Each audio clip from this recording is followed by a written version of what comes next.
thank you all for joining us. Over to you, Z. Hey everyone, thanks so much, Harriet, and thank you all for letting me share some of my ongoing research with you all on issues in green infrastructure planning across the country. I've had a couple of really good conversations with Harriet and Alexis over the last few months on some of the issues you all are facing on the ground in your communities. And I just want to personally thank you for your kind of ongoing hard work and diligence in addressing these longstanding environmental justice issues on the ground. You know, as an academic, as a human being, I find consistently that the best work on these issues is coming from the folks who are facing them in their everyday life. And my goal as an academic is to provide whatever support I can in a framework of mutual aid and liberation to address these sort of longstanding environmental hazards, but also really get at the sort of cause of them. And to me, that's a sort of gross imbalance in the power structures of this country, as well as many other countries around the world, that consistently pass the cost of so-called progress onto certain communities while benefiting others. As an academic, I've mostly been trained as an ecologist, but I take a very political, ecological approach towards understanding issues of environmental change and degradation. I'm currently working at the Carey Institute of Ecosystem Studies, which is the longest running independent ecological research institute in the United States. And my main project is focusing on a plan review of how cities across the country are planning for green infrastructure. In less jargony terms, that's basically how cities are trying to cohesively plan for urban ecosystems to deliver environmental goods to different and diverse communities. And a big part of that is how they manage environmental hazards. What I'd really hope to do today is provide some sort of overview of that current work in a way that's useful for you all in terms of thinking about how your communities engage with ongoing planning processes, and also present a framework for thinking through issues of justice, environmental justice in flooding in particular. I know your all's work kind of hits on many different topics, and I'm hoping that we can make some headway at least on how we plan for ecosystem-based infrastructure as well as flooding issues. I will try to share my screen every time I do this. It seems like it's a little bit different. Zoom's always evolving on us, and this is the new Zoom life.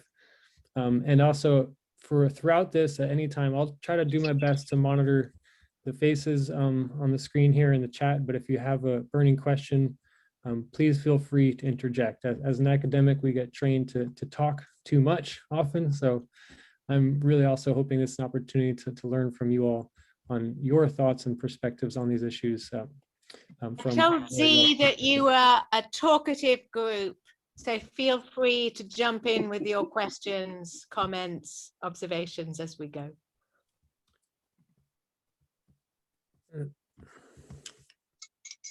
All right, let's see how this goes. How does that look? That works for me. Great. So yeah, like I mentioned briefly, the main goal is to look at go from looking at equity and green infrastructure planning to thinking about flood justice, presenting work that I've done myself, but also in collaboration with other folks at the Carey Institute and the Urban Systems Lab at the New School, namely Timon McPherson, Stuart Pickett, Peter Groffman, Marissa Metzler, and Pablo Herreros Cantis, who's with us today, as well as our colleague Veronica Olivoto.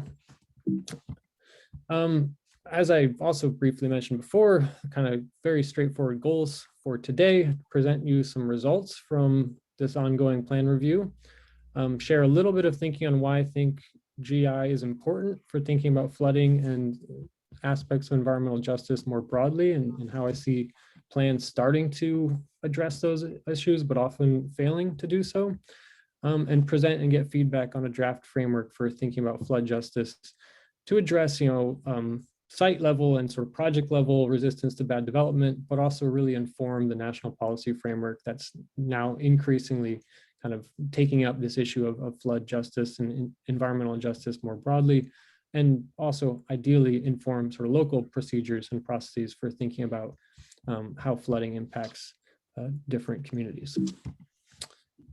So for the plan analysis, we sought out to, again, look at how cities across the United States, we really wanted to get a sort of national view on how green infrastructure is being addressed by urban plans. So we looked at 20 cities, showing them in this map here, of various sizes, ages, and facing different sort of environmental, social conditions. With that, the caveat is that we really wanted to look at those that are recognized as leaders in the sort of field of green infrastructure. That's largely based on the literature, but also some of their own sort of propaganda around cities that are being progressive in, using GI as a tool to address different and intersecting urban challenges. And some of those cities are Milwaukee, Portland, Seattle, New York has a gigantic program under the label of green infrastructure, Philadelphia, Chicago, Baltimore, some of the other ones.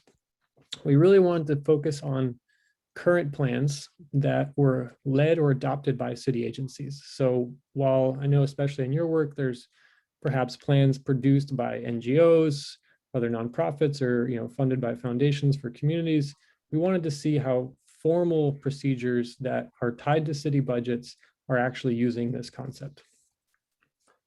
When we did that, we also wanted to be somewhat systematic. And this is a bit wonky for you all, but this is essentially our process for obtaining plans from city governments and making sure that they address this concept of green infrastructure. And I know green infrastructure is familiar to some of you all, and maybe not so much to others. So in the next couple of slides, I'll break the concept down a bit. But for the initial plan analysis, we were pretty agnostic about what green infrastructure meant. We just wanted to see what types of plans just use the word as a term, and what types and where does that sort of sit within a city's planning system. So we started with sustainability plans or comprehensive plans, if the sustainability plan didn't have the mention, and we searched for the term. And in those sections of the plan that contain the term, we also looked for any other references to city plans. When we do this, we're kind of looking for needles in a haystack at first, but then over time references to specific plans start adding up. And we basically create a large body of documents for each city that use this term. And then with those documents, we in turn code them to look at, well, okay, they're using the term, what do they actually mean by it? What types of programs, initiatives, policies is the city implementing to create green infrastructure or manage it or protect it? And how are they dealing with equity and justice issues, if at all? Through this process, we screened over 300 documents across these 20 cities, and we obtained 122 plans that are actually current, actually being implemented by some designated entity, and are doing so to implement green infrastructure. This is just kind of an overview across these 20 cities. On the left of this sort of grid here is the 3-letter airport code for the cities that were presented initially in the map. And then going across the top is the type of plan that we examined. Plans that are lit up green here are ones that actually contain the term green infrastructure. Plans that are red are plans that did not, so even though they were referred to as a plan that addressed green infrastructure. This is basically an attempt to see at what level of planning is green infrastructure being addressed, and how consistent is the city in sort of addressing green infrastructure across all the different plans within its planning system. We find that while some cities, like Syracuse and New Orleans up the top here, are 100% consistent when they talk about a plan dealing with green infrastructure, that plan does deal with green infrastructure. And going down, you have Austin, Milwaukee, Baltimore, Miami, New York City, cities sort of drop off in their consistency down to the point where we're in Sacramento, and we looked at over 10 plans. We looked at 16 plans that said they dealt with green infrastructure, but only 3 of them actually did. So the takeaway here is that while the term is showing up in various levels of planning, it's not being very consistently used. Some cities plan for GI in a very diverse range of plans, others it's very narrowly focused. And the other big takeaway is this left column here is GI plans, is that green infrastructure planning itself has taken off as a major planning domain. So across the US, more than half the cities we looked at are explicitly creating planning processes for GI as its own planning domain. And then what we wanted to see from this is, what does it actually mean for what's being planned for? We did that by looking at what is the concept of green infrastructure being implemented? What are the types of things that are considered part of this concept, part of green infrastructure? What does it actually do? Or what are its functions? And why do we care? What are the effects of what it does? What are the benefits? Why should people be interested in this? When we look across all sort of green infrastructure plans, we find that generally this is a stormwater management concept. And for folks who are familiar with this, that might not come as a surprise, because much of green infrastructure planning has been oriented around compliance with the Clean Water Act and with EPA regulations around managing surface water and managing combined storm and sewer systems. And so we see about 50% of these plans are really just focused on stormwater management. But also, for folks who are familiar with this term, there is a legacy of landscape level planning. So planning for interconnected parkways, park systems, looking across ecosystems, basically a conservation concept that's trying to think holistically about how do we conserve different aspects of landscape? How do we use different types of land to provide for a broad suite of functions and benefits for humans? And we found that in about this sort of light green bar here on the top bar, found that in about 17% of plans are using this landscape approach. What we also found, which is somewhat novel, is that some plans are really trying to integrate those two. So they're trying to think about, and not just think about stormwater, but they're trying to think about stormwater and landscape elements, as well as other types of infrastructure. So there's an attempt to really green infrastructure. And this is one hook, I think, into thinking about environmental justice, in that cities are trying to not just plan for stormwater systems and plan for landscape elements, but thinking more holistically about why do they have certain types of infrastructure in terms of waste, energy, transportation, and what are the actual environmental dimensions of those types of infrastructure? What are the goods and the services, and what are the hazards associated with them?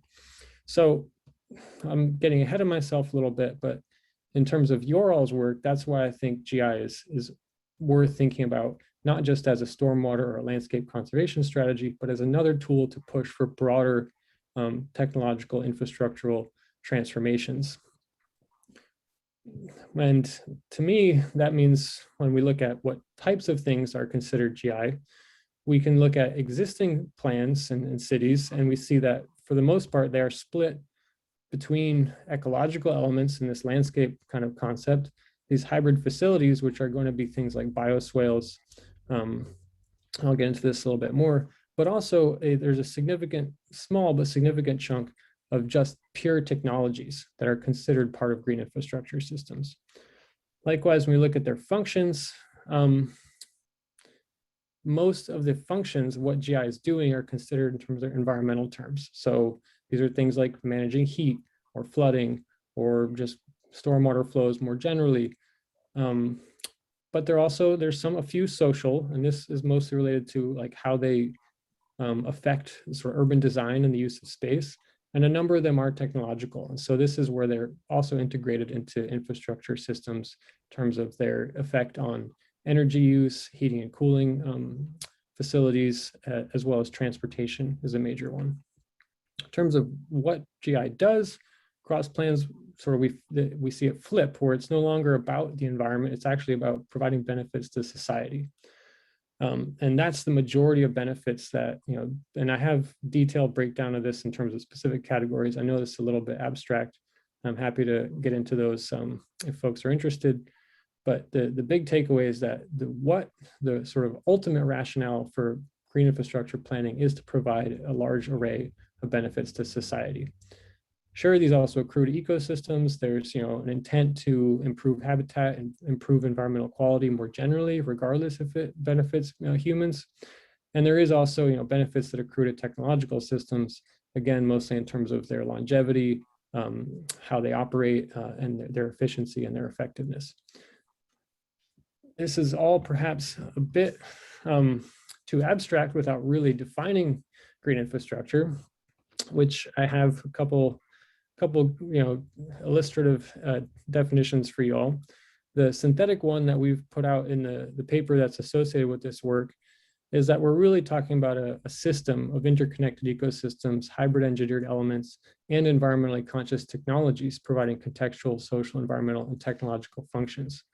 As a planning concept, this brings attention to the ways these components of the system function in relation to one another in order to deliver those benefits to human society, ecosystems, and built infrastructures. So this is a definition that really comes out of thinking across all the different ways that cities define GI, and to have a broad enough umbrella where we can really think about, well, how do these larger systems transform? How do they need to be transformed in order to actually deliver these benefits? And this, again, is built off of these sort of two big pieces of a landscape definition, focuses mostly just on connected green spaces, and a stormwater focused definition, which, based on the way the Clean Water Act is written, can really only focus on specific facilities. So what our goal here is to produce a conceptual framework that can think about how to link specific facilities with the broader landscape and evaluate it in context. I'm going to pause to see if this is, if this is resonating with folks. Is this, is GI something that's important for you? People have strong thoughts on this. And if it's important for you, like why? It's not easy to see hands waving, so feel free to just jump in if you've got comments, thoughts about these definitions. This is June from Marin City's People's Plan. I would love to see more of this, because this is what I have to take to the county to let them know why green infrastructure is so important and the benefits of it. Because when it comes to our small town, what they want to do is raise sidewalks and put in like 10 pumps and all this kind, and create another culvert that speeds up the water and do a whole bunch of manly stuff, instead of really looking at nature and using nature to combat nature. So I think this is very important. And I was wondering if your slides will be available after this. And we're also recording. We're also recording Okay. this. We'll put it up on YouTube. Okay, Yeah. thank you. I'm happy to share these slides and the references in them too, as well. I know that. So I'm just thinking of NAACP, it seems to me he's also thinking about this very integrated way of using green infrastructure and renewable energy in the civil rights district and things. So This is Gabriella. I'm from New York City. I'm sorry, did I cut you off, Harriet? No, carry on.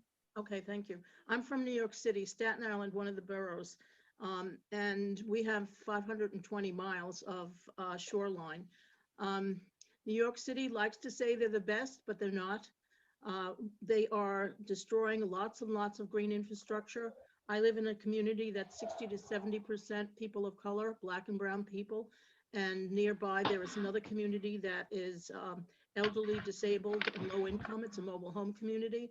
We have a 30-acre wetland that they're planning on destroying, cutting down 1,800 trees to build a large strip mall, a BJ's, a parking lot for over 800 cars, a gas station with its tank, and we've been fighting this for 4 years. Any insight on this? This is resonating very well with me. And any insight on how we can carry this forward? Yeah, that's a big question. I can react shortly to that. We're seeing sort of ongoing demand for greenfield development in cities and towns that have ostensibly signed on to these kind of environmental protection agendas and are under various consent decrees and mandates to protect the environment, and they continue to use greenfield for these types of development projects, often wholly inappropriately. I think it's a very, and I'll get into this in the equity bit over the next couple of slides. I think it's absolutely critical that we hold governments accountable to these larger mandates for the public good and public interest and public trust, especially in Connecticut, where I am in, we have a public trust doctrine that's kind of being put to the test in some of these development decisions, where the only reason a city has jurisdiction over planning and zoning and land use is to provide for the public good. And green infrastructure as a concept is demanding that the public good isn't just reduced to some set of, purely economic considerations. It's asking us to think more holistically about what is good for us as humans in our resident ecosystems, and what is the sort of suite of benefits and functions that we need to have a high quality of life. And so the overlying thinking was that we're, as especially someone coming from a conservation background, was that if, on one hand, we need to be able to translate the value of nature into an economic language in order to, say, have some sway in the policy environment. But that type of thinking has been limited and has kind of put us into a playing field where we're often going to inherently lose. So what we need to think more broadly about isn't just economic reductionism, but about the sort of suite of goods and services that economics is meant to provide, but doesn't just result from economic activity. It really comes from the character of the community. It comes from our social relationships. It comes from our relationships with place, with land, and it comes down to our sort of the goods that we experience in our daily life, as well as the hazards that we need to be protected from. So in your specific case, if they're saying they want to take out a coastal wetland or wetland and put in a strip mall and a gas station, they're creating several obvious hazards. They're going to really need to justify the economic case. They're all across the country. People are finding that strip mall development has been a net drain on local economics because of displacement of local businesses. And it's also eliminating other aspects of nature that are crucial for human well-being. And there's now all sorts of documented evidence on how that works psychologically as well as physically.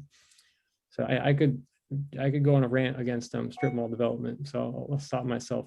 I have gone on a rant and I've done a lot of that stuff, but scientists has told us that if we lose this, we will be flooded, period. And Staten Island in Hurricane Sandy lost 24 plus people. They died. Yeah, and I mean, the city has committed to the Staten Island Blue Belt concept, and they have said that they're going to protect these types of habitats and restore them. So I think it's just atrocious that they're going to. Yes, it is. And they will not do that here. They said there's no ability to contain water there. Well, there's 6 vernal ponds there in that wetland. So this is a community of color, and they did it for the other. They did it in the South, which is not communities of color. Just put it that way. Yeah, no, we'll dig into that from the equity point of view in the next chunk of slides here too. But that's thank you. Sympathy for that.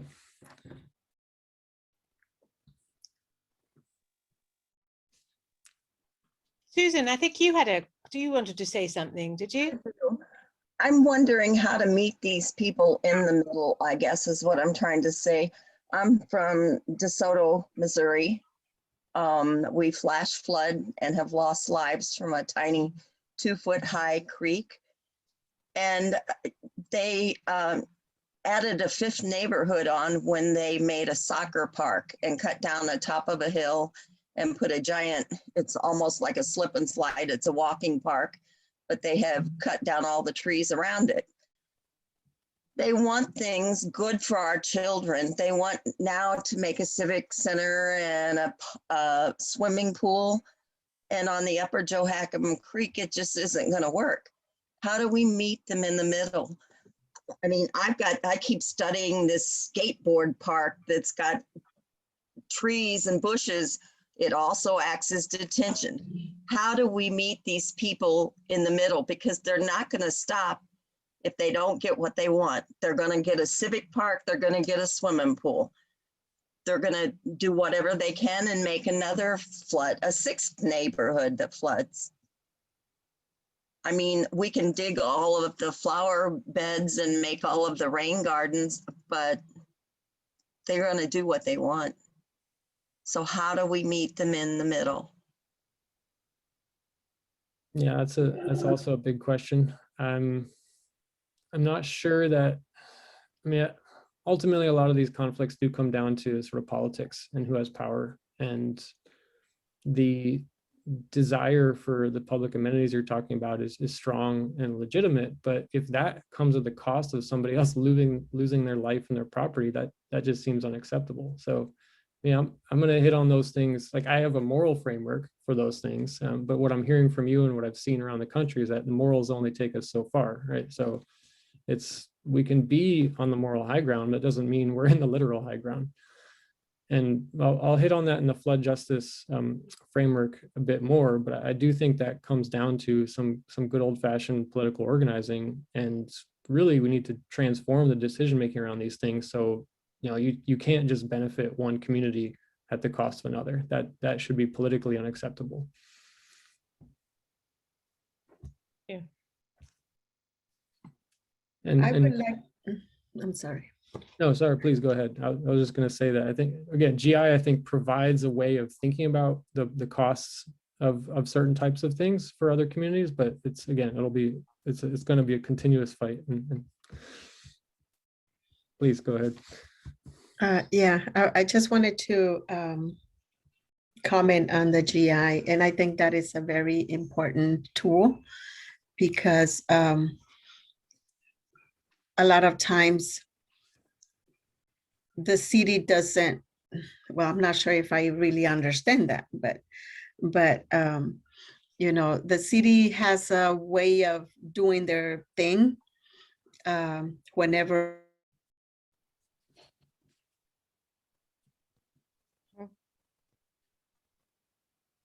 We've lost her. us without asking us. So the GI could be like a tool for residents to either enhance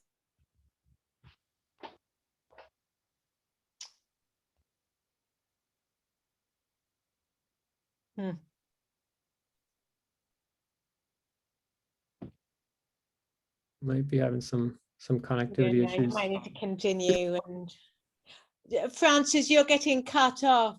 Yeah, that's what I noticed. I'm sorry about that. But from what I got, I agree. From what I think I heard was that it's a tool and it could be used to enhance the quality of life, but often the people who are going to be impacted by the city's planning aren't those who actually have a voice in deciding how it actually looks. Mhm. Yeah, I agree. That's a vital part of that. I'll dig into that in the equity framework here in the next couple of slides too. But I think you're absolutely right. It is a question of whose vision and whose purposes are being met through the planning. That's more important for the actual equity of green infrastructure than just the concept being applied by the city agency. Mhm.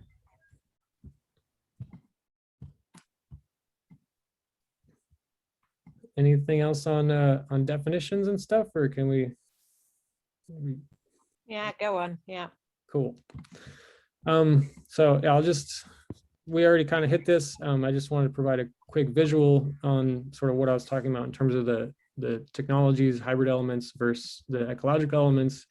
And just to keep this in mind, when we're talking about GI, we are really talking about integrating all these different things. So I like what it was being said before, that often the city wants to do manly construction things, and that's their sort of vision for problems. And I think GI as a framework has room for engineers, but it also has room for ecological knowledge, and it has room for various technologies. It's just largely a question of whose vision and at what scale are those things being implemented, and who's going to have to pay the cost and who's going to receive the benefit.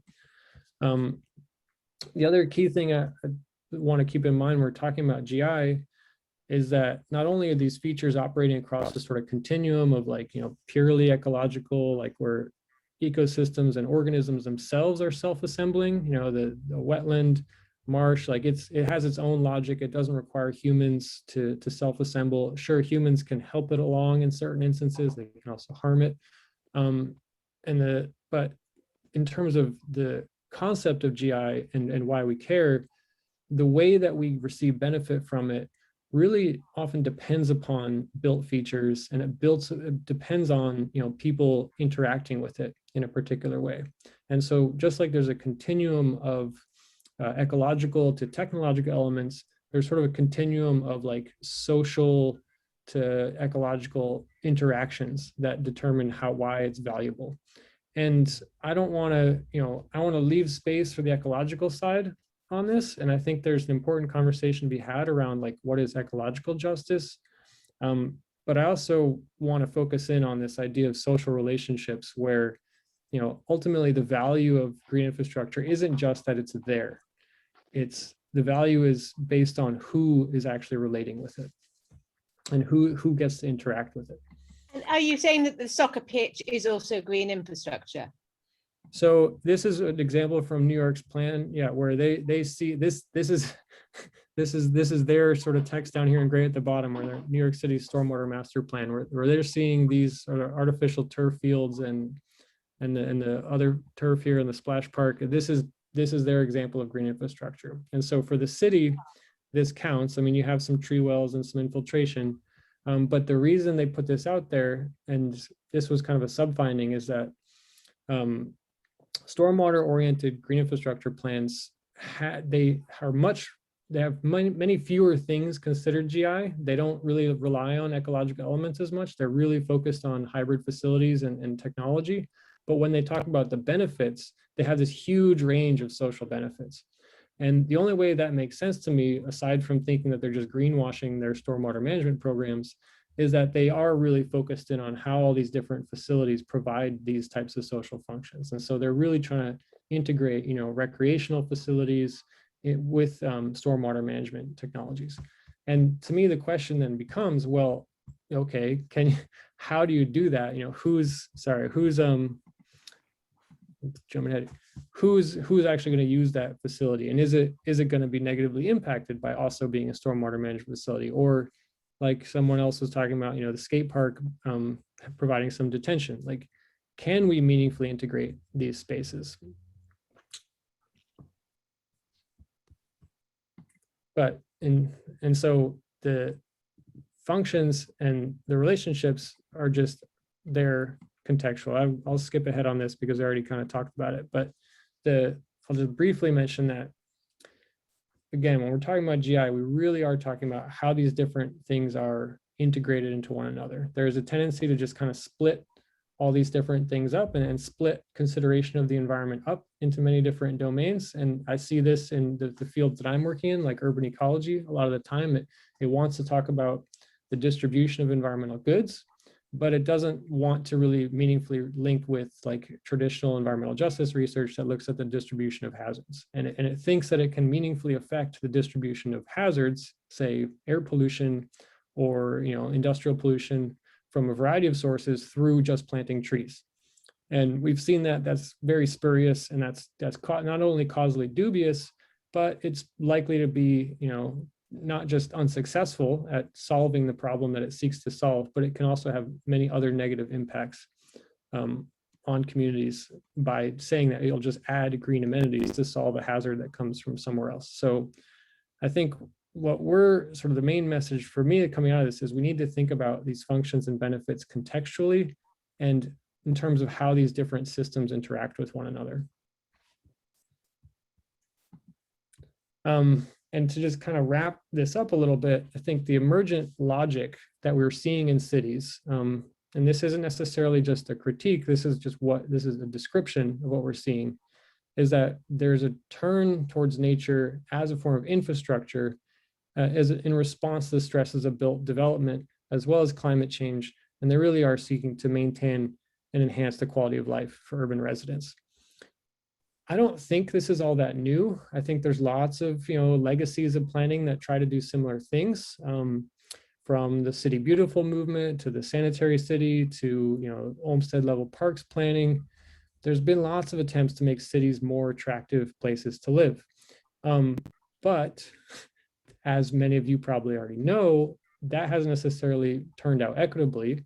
And often that has reinforced certain types of environmental inequalities. So the idea of making cities universally more attractive has been around for a while, But the way it's been applied has actually made them often more segregated and more environmentally uneven. And so what we were seeking to do after we looked at just how are cities planning for green infrastructure is how do they actually deal with equity? And I'll give you a couple slide framework on how I've been thinking about it, and maybe this is useful and resonates with you. The first thing is that GI, if we think about it as providing a good or as just an amenity, it provides these functions and these benefits. The question is, how does it interact with these existing uneven geographies of what type of space is considered valuable?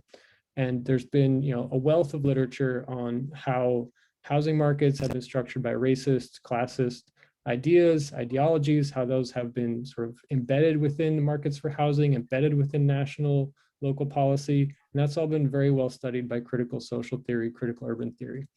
That's painfully well documented. What we see is when in cities that have these sort of uneven geographies, when you consistently add value using GI, what we've been seeing occurring is a lot of displacement and risk shifting. Housing displacement is now one of the #1 concerns of communities looking at large-scale GI programs, because these have been integrated into larger programs of urban redevelopment. So just like urban renewal on the surface was saying it wants to improve cities for everybody, what ended up doing was just displacing communities who had been systematically disinvested in for generations, if not longer. And we're seeing basically a continuation of that legacy in planning. And what happens in terms of the intersection with environmental justice, in my mind, is that not only are you leading towards housing displacement through gentrification, but you're also then reinforcing this uneven geography of who has to deal with certain types of hazards in the urban environment and beyond. So you're trying to add green is good. You're interacting with the existing uneven landscape of value, and that in turn affects this uneven landscape of hazard and risk. From the other point of view, if GI is meant to manage hazards and risks, and that's its primary motivation, we're largely thinking about its functions. And then it's, when you try to apply something to manage hazards, you're going to be explicitly dealing with an uneven geography of hazard. And that's where traditional environmental justice research has really made a lot of headway in understanding, not only what are those uneven distributions, but why are they occurring? And I'll get back to that in a second. But for now, when you think about you're trying to reduce hazard with GI, so now you're making some places nicer to live because you've added all this green infrastructure, and you're justifying it by saying that GI also, by making these places nicer to live, it also adding all these benefits. So GI is an amenity as in addition to a hazard management infrastructure. So to go back to the stormwater system example, there's been a huge impetus to use GI to manage stormwater, which is essentially a hazard, and add all these different social benefits. So now you're managing stormwater in places which have high amounts of hazard, are often EJ communities, and you're adding amenities to it. And in the outcome we're seeing is also related to just having GI as pure value added proposition, in that you are now making these places nicer to live, you're explicitly trying to increase property values, and you are often leading towards displacement and risk shifting. So I don't want to be super pessimistic or grim, but I think the takeaway here is that within the current framework of how land is valued, how communities have been treated historically and in the present, if you simply try to add GI to the landscape without taking into account the actual needs and the power imbalances, then it's predictable that outcomes would lead towards continued displacement and shifting of risk onto already marginalized and oppressed communities. To put that into a little bit more of a narrative format, and to hit on some of the things that folks brought up already, and to kind of lead to our overall framework for thinking about equity of green infrastructure, is that those ideas of, sorry if this is super familiar to you all because you're already working on these things, is that, value and hazards managed by green infrastructure, that's basically what we would call distribution equity. So, what is it supposed to do and where, for whom, by whom? What we've also been concerned with, and others around the country have taken up this issue, is whose labor is required to actually realize GI, at what stage in the labor chain. I think the thing that thinking about traditional EJ research also really adds to this, as well as critical urban theory, is that it's not just about what these objects do or like how we add facilities or ecological components. It's who governs the overall system. And to me, that means what are the processes of planning? And that's not just writing the plan, but what are the programs contained within the plan? What policies is it linked to? Who writes those? What are the projects? How are they going to be implemented? Who is going to evaluate the impacts of these things? How are those different opinions and experiences going to be considered as planning continues to evolve? And at a sort of, to zoom out a bit too, that means, we need to think about the meaning of these words themselves. What is equity? Who does it mean different things to different people? Whose definition counts when we're saying, oh, this plan is equitable or not? And what about issues of justice? Does this address historical legacy impacts? Is it only focused on current events? Does it not care about either of those things? And it just talks about, the adding of value and managing hazards from a completely ahistorical and asocial point of view. To get all at these considerations in an empirical fashion, we came up with this 10-point equity screen. It's got 5 different levels in it, and it works across those sort of 3 big domains. The first big dimension is sort of like, what is the actual vision of equity? How is this GI plan? Does it have a vision? Does it even say that it wants to be equitable? Is equity defined? What's the overall framing of issues that GI is meant to address? Does equity fit within that framing? Is justice considered or addressed, and is that historical, or is that looking at ongoing issues? Does it try to just push justice off to something that happened in the past, or is it really trying to deal with current issues? What's the process for planning for GI? Who's affected? Who's involved? How does that carry through design, implementation, evaluation? And same thing for distributions. How is GI intended to manage hazards? How is it intended to add value, and whose labor is required to realize it? For each one of those categories, we had we had level 0, where the thing is just not considered, the plan doesn't have it at all. We had level 1 where it's not satisfactory. So say for an example, and I'm happy to share these with you all later. This is a tool that I'm hoping is useful for folks who are looking at plans in their own communities. They can kind of run through these questions and basically come up with a defensible, independent ranking of how well their plan's actually dealing with equity issues. And so as an example for like a definition, a not satisfactory definition is just completely universal or general. It's saying, GI provides, benefits to all members of society. It's like, okay, that might be true as a statement, but again, given what we've seen in practice, like it also there's many more components to that. The next level up would be that, it's not just saying it provides universal good, it's that it's acknowledging that, providing good in some places without considering potential downsides could be problematic. But it doesn't necessarily talk about why that might be the case.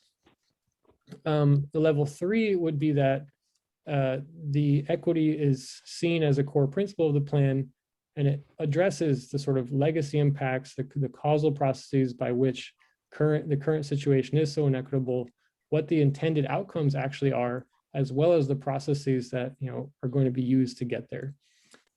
The level 4 is over here for all categories is basically an ideal level that's drawn from the planning literature itself. That's basically like to provide a scale of 100 on something we knew was likely not to get there, but we had hope when we started this process. When we applied this to the plans we looked at, and I'm just gonna, this is the overview of all those 122 plans that I sort of gave overviews of earlier. We find that in general, these green infrastructure plans just fail to address equity. In terms of definitions, this is this column here, the vast majority of plans do not define equity. Like they're not concerned with it enough to really commit to saying what it actually is. A few, less than 10%, have a definition that really talks about equity in terms of like both what are the existing issues, how they got there, what they want the outcomes to be. A lot of them are kind of in this yellow zone of this word could be used in a way to improve outcomes. It's also not clear if it's just basically like, I don't know what the equivalent term for greenwashing is for equity washing, but it'll use the word without any real substance behind it. There's a little bit more promise in that cities are wrestling to a larger degree with sort of how they frame the issues that GI is intended to address. And that's represented by the fact that when they frame green infrastructure issues, most of them are doing so in a problematic fashion. They're not really paying attention to uneven vulnerability. They're not talking about why there's uneven distribution of hazards. They're not talking about why there's disparate socioeconomic conditions or health disparities. They might say that there are, but they definitely don't dig into the why. And to me, that's a big problem. If you're going to say something's a problem, but not actually ask why, how do you know that what you're intending to do is going to actually have a positive impact? When we get to justice, we have something similar going on with the definitions of equity, in that justice in general just isn't addressed at all by green infrastructure plans. When it is, it's often problematic. And I think it was just one plan that really, I think it was Portland's climate plan, really looked at justice in a way that's both restorative and transformative. I could dig into this more, but I'll just, the big takeaways, and I'm happy to return to this if folks have questions, but the big takeaways are that, and the process side are that there is some sort of impetus to involve communities in the early stages of planning and to try to do that in a fairly robust way, as represented by this green bar. So like, it was almost 20% of plans were really trying to be inclusive at the early planning stages, but that dropped off dramatically once you got into anything doing with designing programs or policies or implementing them or evaluating them. So while, communities are often sort of solicited for input at the early stages, when it comes to actually making something happen and deciding how well it worked, there are very few meaningful mechanisms for communities to do so. And distributionally, that was kind of where plans really generally put the majority of their focus, except for labor issues. Labor is generally not acknowledged by plans. They often talk about, we want these things to happen, but they'll never talk about, well, who actually needs to do something to make it happen. When they do, it's often just put on the city agency. So people who already have jobs, are going to be doing these things.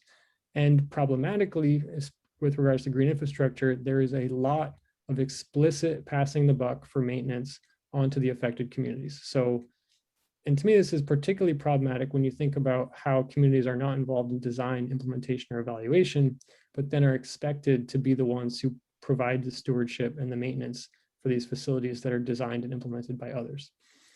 In terms of value and hazard, cities are kind of, that's the bright spot, is there are some cities, Portland, Atlanta, Denver, are wrestling with the potential displacement issue, not so much in their current plans. They're talking about it as something they want to deal with in the future.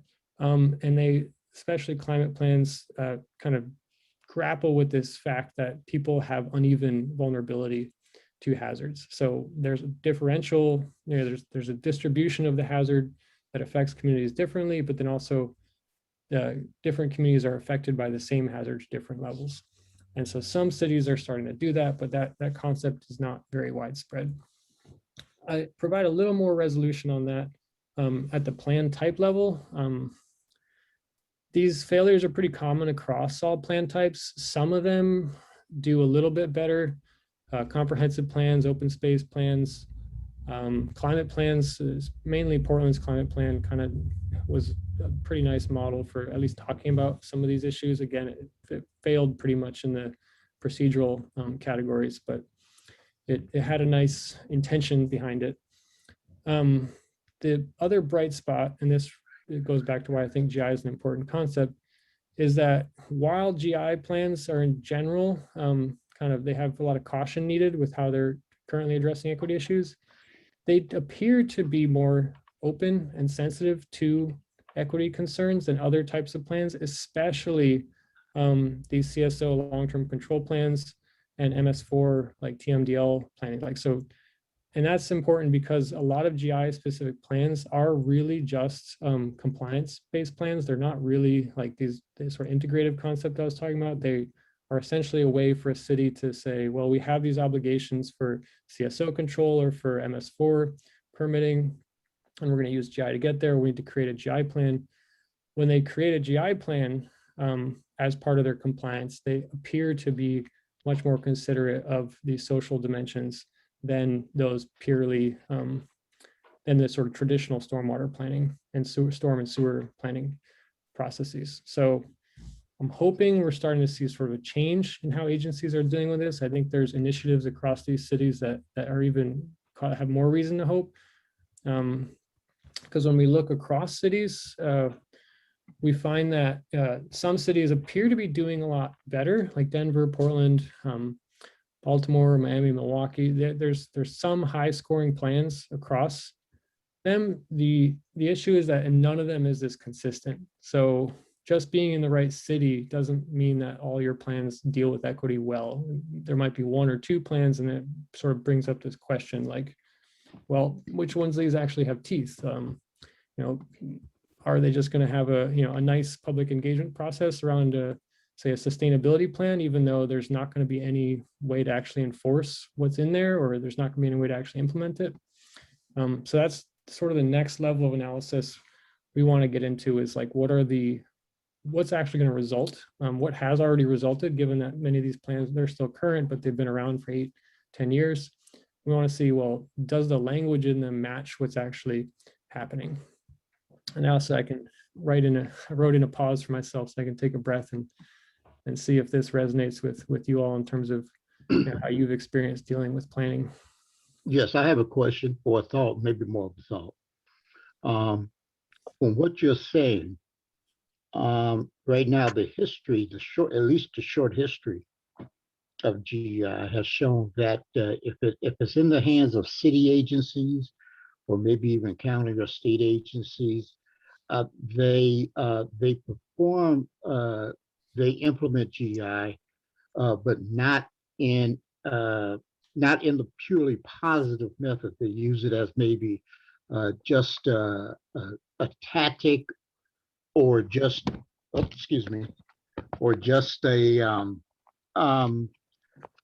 I mean, they implement it as just a part of just serving the purpose of at least giving just an impression, an optic to people that that they're environmental friendly and things of this.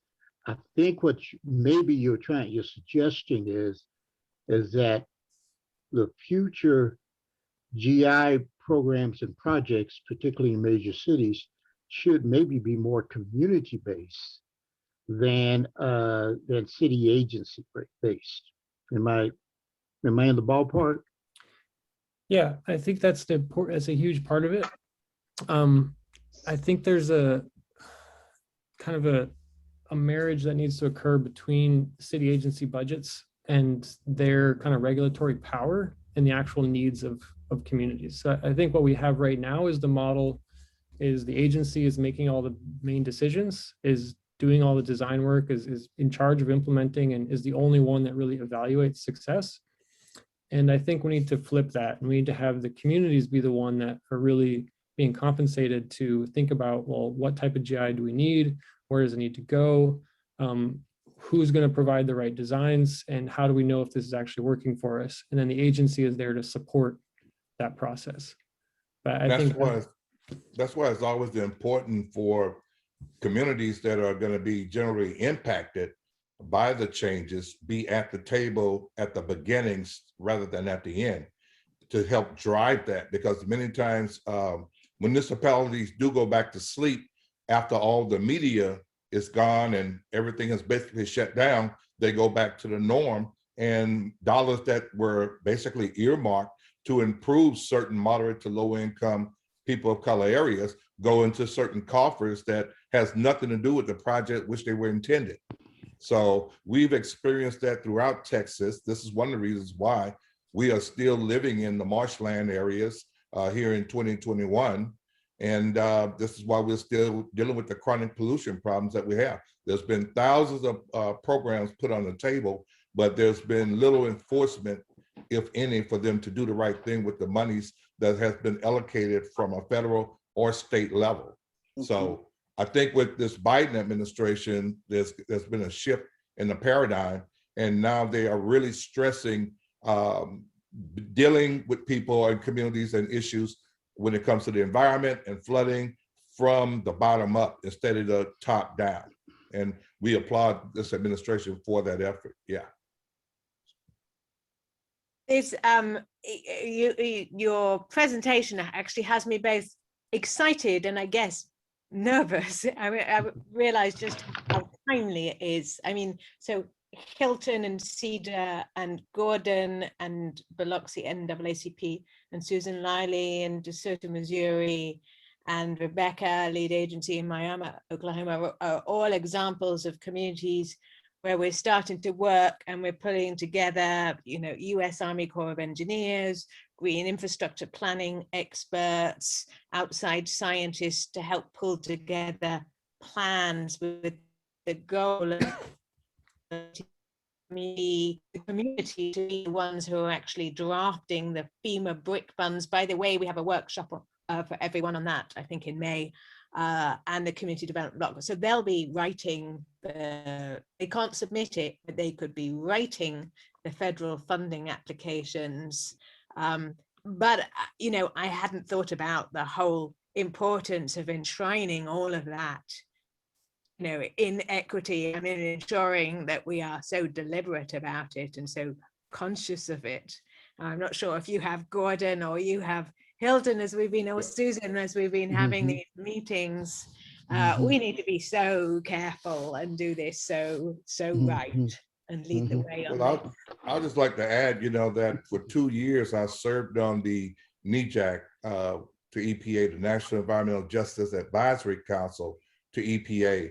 And I mean, it's been known for years that these systemic racism issues that we are now addressing has existed for years. I mean, back in the 40s, you got to go back to understand how did we get here. You got to go back to understand why those people live in those areas. It was not by choice.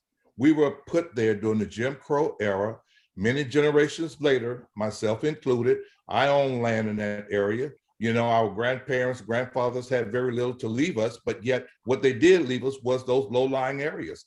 And there are kids and women and people of color still living in those areas, even though they're polluted, they're full of industry. Industry moved in on us because why? We had taxation with no representation. And nothing's different from within the inner cities. There were discriminatory practices which kept certain people that look different in certain areas. Let's just face it. Now, how do we fix it? That's the problem. How do you fix over 100 or some years of targeted discriminatory communities that were left to rot? And now all of a sudden, you know, here it is, we have to address these issues.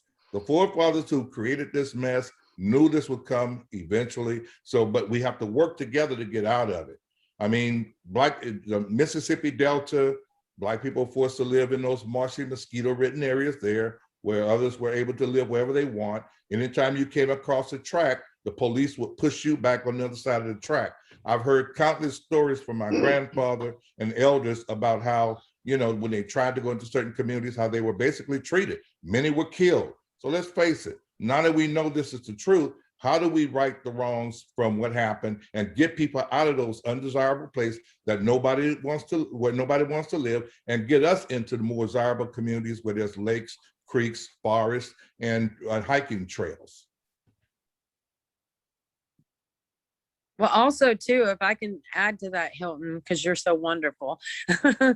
I think we need to, I think that's why I think this is so important, because I think as far as the planning, because we don't need to be so quick just to do the relocation aspect. Even, I mean, from an emergency and safety aspect, that's great, but we also need to have some coverage for the ones that either choose to stay there in these low-lying areas. And so that's why I think this is phenomenal, this information. I appreciate it. Yeah, and I definitely agree with you on that as well. As a matter of fact, we have been discussing ways in which there's been a retreat conversation, but yet at the same time, I've advocated for giving those people the right that want to stay there, our elders who really don't want to go anywhere else at this particular point in life. But for those people that are renters that are stuck there, that don't own property, that would like to live at another location that the government or state supports, give them opportunity to live in a better area. And also for those homeowners that want to move because they just can't take it anymore. They can't afford to repair their home after every flood or every hurricane. They can't repair or don't have the money to take care of themselves because of all of the toxic chemicals they're being pre-exposed to by the industries that are directly across the street from them. So give those people an option. And for those that stay, I totally agree. That want to stay, I totally agree. Let them stay, yes. And of course, there's the culture issue too. Once you break up and chop up and dice communities that have been together for, let's say, 50, 60 years, or maybe upwards in some cases for 100 years. Well, how do you remix with other populations? So that's always an issue. And how do you keep your culture? So therefore, there's a lot of things I think you're absolutely right that need to be considered. But at the same time, the momentum need to start to build, and we also need to start entertaining that dialogue and that conversation. I wanted to just mention that I know that several of you have been interested in community land trusts as a way of managing, I guess, displaced people into affordable housing. So we have 2 speakers next month on it. One specifically on community land trusts as it relates to resilience and climate change, and the other one who they're called Grounded Solutions Network, and they specialize on actually helping communities set up community land trusts. And if there's a group of people who comes from that webinar, presentation, who wants to go forward and actually try and be hands-on and set something up, they will do a specialized 4-week training where we could have a kind of cohort working together to do it. Harriet, if I could, am I on? It's Gloria. Yes. Yes. Hey. I'm in Pensacola, Florida, and I know I've been doing work in environmental justice since 1993. And we do have to come to the table, but the table is often hard to get to because of what time it is and other things, especially for elderly folks. Recently, our newspaper wrote an editorial about how people need to come to the table and be a part of the decision making of what I label as the big build in Pensacola. And I found it ironic that in that same newspaper was a pullout, a high glossy pullout of the different things going on in my community. And there I am, as big as day, on the back page of this high gloss. And we do come to the table, but we're not listened to because of the high dollar tax bracket that these folks are part of, and many fearing for even coming because they know their voices aren't going to be listened to or even heard. So it's really tough, and I know folks of us in the South, and Miami is not the South. Pensacola is the South. Port Arthur is the South. We have to look at this historically of coming to the table, as Hilton said, and not fearing of what's going to happen when we get to that table.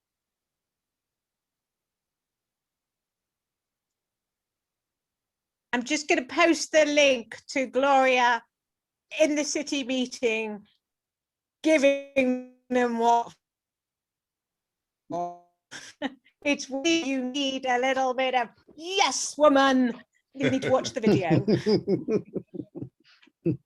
Well, I'd just like to add a little bit to what Gloria said, and she's absolutely correct. I've sat in a church across from the largest oil refinery lawyers in the Northern Hemisphere, which is Motiva here in the city of Port Arthur. These guys had an army of lawyers. They had the city mayor on their team. They had the fire department on their team. They had the police force. They all came to this meeting at this church, and I sat on the opposite side of the aisle from them with about 9 or 10 of the merry men that knew that this project that they were imposing would impact our community, but yet it did not stop us from fighting and protesting in front of City Hall. It did not stop us from going into some of those CAP organization meetings and putting the posters of what's happening in our community in front of their face, with babies with respirator needing to take breathing treatments every night before they go to bed. It didn't stop us from going and stand in front of that plant physically with our signs and our kids and protesting outside those gates, which garnered us national recognition. Sometimes you have to take the gloves off and you have to bare knuckle fight, even though you only have 10 or 12 people with you. And that's what, you know, my fight has been about for the last 21 years. The mayor told me I was crazy. They told me to go back to California, where I was from. Little did he know I was from Port Arthur, but I was sick and tired of watching somebody do something. And so I chose to move back here to do what I'm doing now. Didn't think in 100 years I'll be here for another 21 years. I thought I would come here, help my community, and head back to California and continue my career in acting. But nothing could have been further from the truth. And 21 years later, it's issue after issue that we have to address before we can right the wrongs that have taken about 100 and some years to get us to this place now. So I'm happy that I'm here. I'm happy that I'm doing this work, and I'm going to continue to do it. It's much more gratifying than chasing a role. But yet we, at some point, yes, we must protest. Yes, we have to make those signs. Yes, we must organize those people. And sometimes you have to push and pull them because they don't get the gravity of what's needed when you have those bodies at the fence line with you. So somehow you have to push them, pull them, prod them, but help them to understand how important this is, not only for their existence today in the present, but for future generations and those babies that are standing by their sides.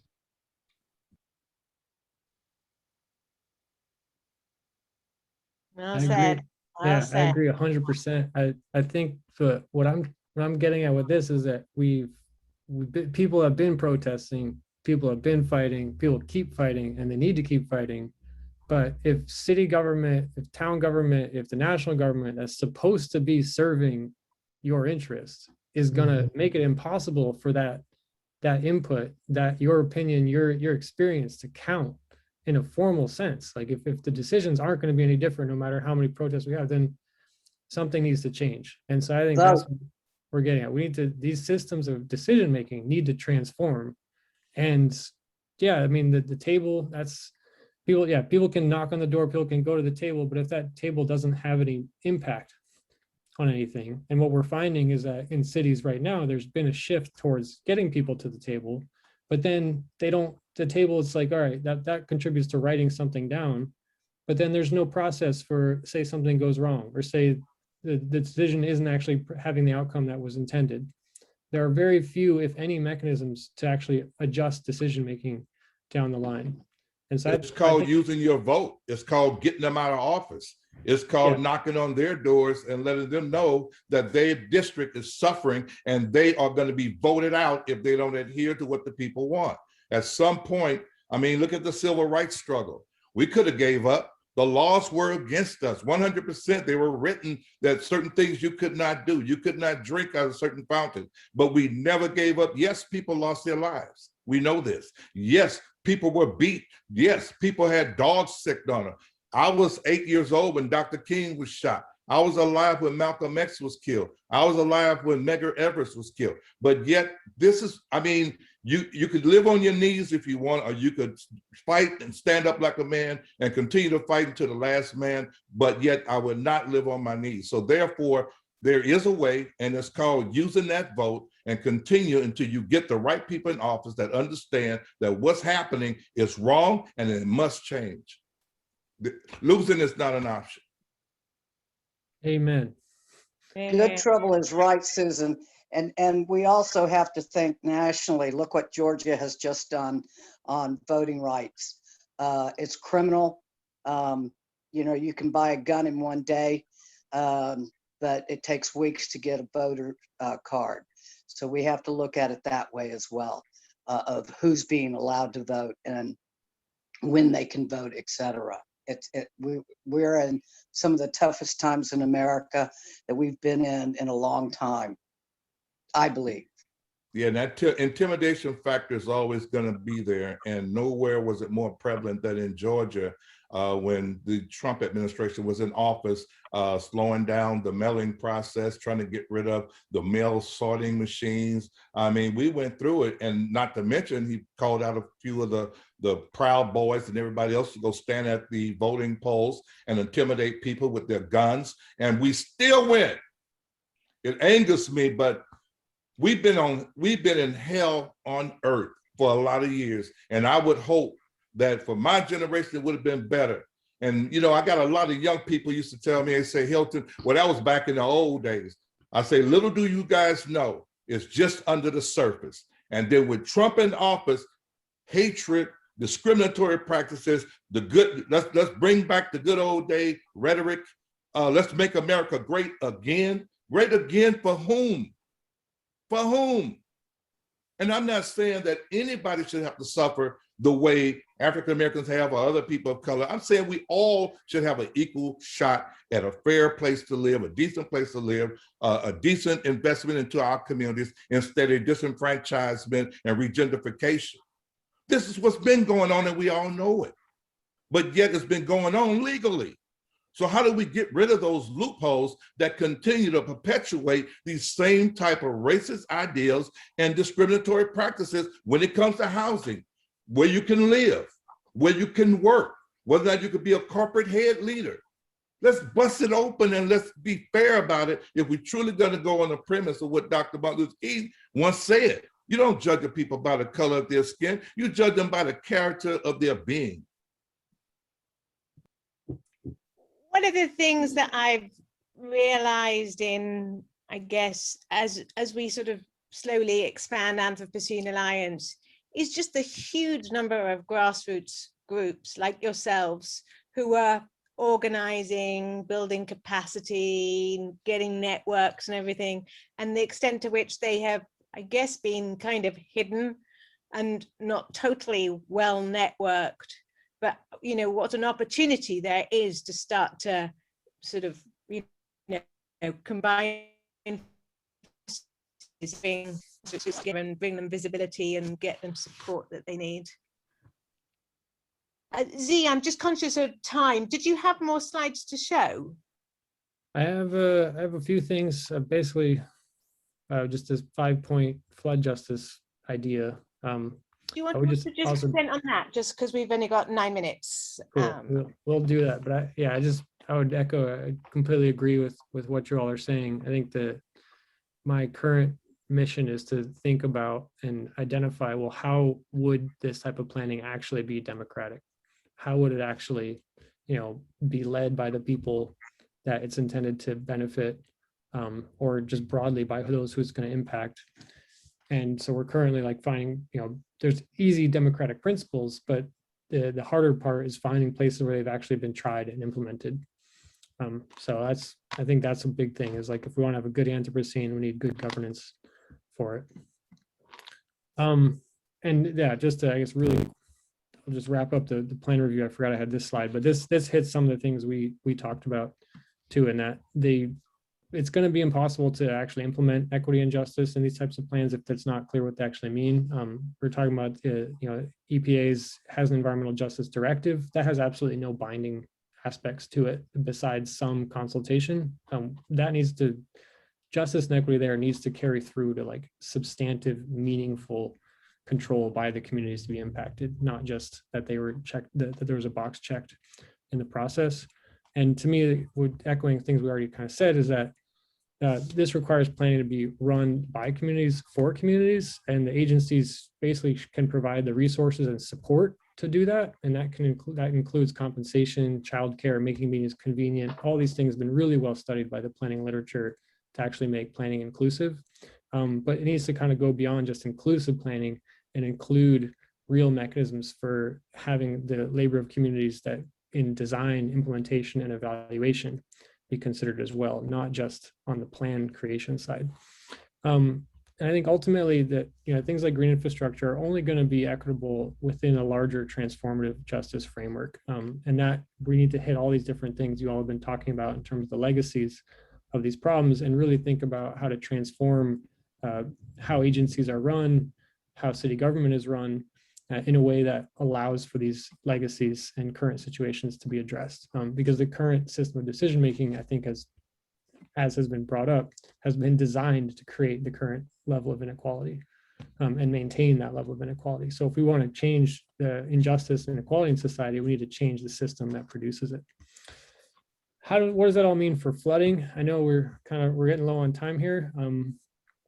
I think the relationship between GI and flooding basically is that they, again, thinking about the landscape as well as infrastructure on the landscape, you know, when we look at the large just suite of benefits and functions that provides, flooding is also comes out of that complex relationship between the entirety of the landscape and the entire, like how ecosystems are distributed across it, as well as the infrastructure that's in the landscape. And it also boils down to who has the power to influence decision-making at those different scales. But flooding, as you all know, is also sort of complex. People who have tried to look at flooding through like a traditional EJ lens find these sort of contradictory patterns. Pablo's work in New York has also shown this, that, you know, we see what we could call luxury flooding, or people who basically choose to live in the floodplain and choose to, you know, put high value development, you know, high price tag development into the floodplain, and those who have been forced there. So there's not a single pattern of who's exposed to floods. You have very different levels of vulnerability at even the same levels of just exposure. And so we've been thinking, sort of, this is more of just a draft. And you know, I know we're kind of out of time, but I had examples under these things, but I can save this for later. We're working on a white paper that basically is saying, if we're going to talk about flood justice, we need to, at a minimum, hit these sort of 5 things. And that's the legacies and the current practices of submersion and displacement by flood infrastructure. So managing floods for one person is actually flooding somebody else out. We've seen that, you know, in the Missouri River Basin, all over the world, actually. The legacies and the current practices of oppressed and marginalized communities being pushed or settled in floodplains by zoning and finance. And we talked about this through the aspect of redlining. That's not common knowledge for everybody. I mean, for you all it is, but I think the broader public needs to be aware of that. And there's also the systemic risks of infrastructure failing, and, you know, notable dam disasters, Johnstown Dam disaster, Buffalo Creek Dam disaster. Somehow large dams that benefit wealthy corporations or wealthy people seem to fail more frequently in communities that are lower income or predominantly people of color. So that is also needs to be addressed when we're talking about who gets impacted by floods and what types of floods. There's something that Harriet and we all were talking about earlier too, which is this sort of displacement of flood waters into marginalized communities by development, poor land management, and flood infrastructure or other types of infrastructure. So not just being submerged, but, you know, one person's protection from floods means that now somebody else floods more frequently. And kind of also what I touched on, but in the beginning, but put a finer point on it, that there is this very uneven vulnerability to flooding caused by flood policies themselves. And how that's also inseparable from the sort of uneven and racist real estate markets that determine what housing is valued and where and how. So I was going to expand on these, but I'll just end there. And it's been a pleasure to hear from you all. And, you know, at the one time on one hand, I'm very sort of saddened that these issues are so persistent in this country, that it has such a legacy of injustice, but I'm also really sort of made hopeful and fired up by the fact that there's so many beautiful, intelligent, capable people organizing their communities to resist these harms and also think about how these systems need to transform. So thanks for letting me share with you all, and hopefully some of this is Thank you so useful. much, Z.